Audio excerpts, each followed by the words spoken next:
आज मैं आपको तरक्की याफ्ता ममालिक के दो रुख दिखाने लगा हूँ, वीडियो आखिर तक देखिएगा। कि एक तरफ जापान में ये शख्स बगैर जूतों के सॉक्स के अंदर फिरता है पैदल।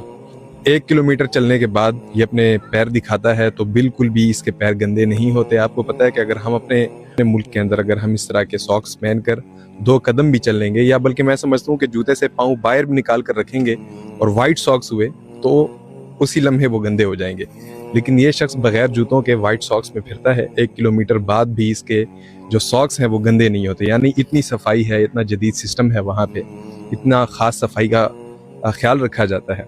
अब ये तो इनकी तरक्की की बात हो गई है, लेकिन अब इनका फैमिली सिस्टम ज़रा देखते हैं कि जापान में मुसलसल जो बड़े हजरात हैं, जो बूढ़े हजरात हैं, वो तन्हाई में रहते हैं और उनके बच्चे उनके साथ नहीं होते, कोई खिदमत करने वाला नहीं होता, कोई उनका पूछने वाला नहीं होता।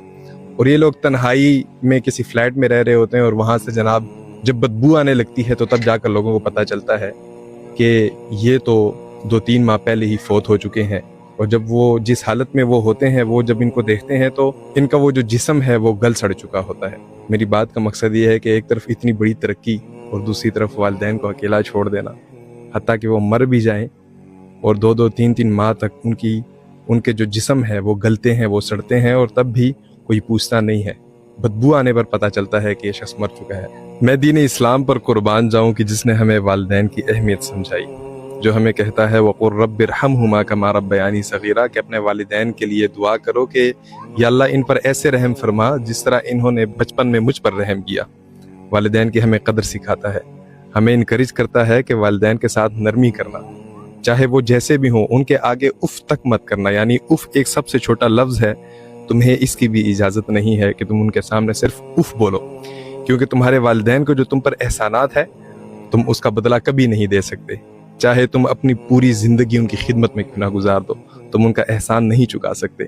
दीन ने वालिदैन को कितना बड़ा मकाम दिया है। तो ये जो जापान के लोग हैं, इनका सिस्टम बेशक बड़ा जदीद हो सकता है, लेकिन इनने वालिदैन को क्या वैल्यू दी है। वालिदैन को उनके अपने ही बच्चे उनके रहमो करम पर छोड़कर चले जाते हैं और वो फौत हो जाते हैं और महीनों उनकी जो लाश है वो गलती है, सड़ती रहती है और कोई उनका पुरसाने हाल नहीं होता। मैं आज अल्लाह का शुक्र अदा करता हूँ कि ऐ मेरे रब,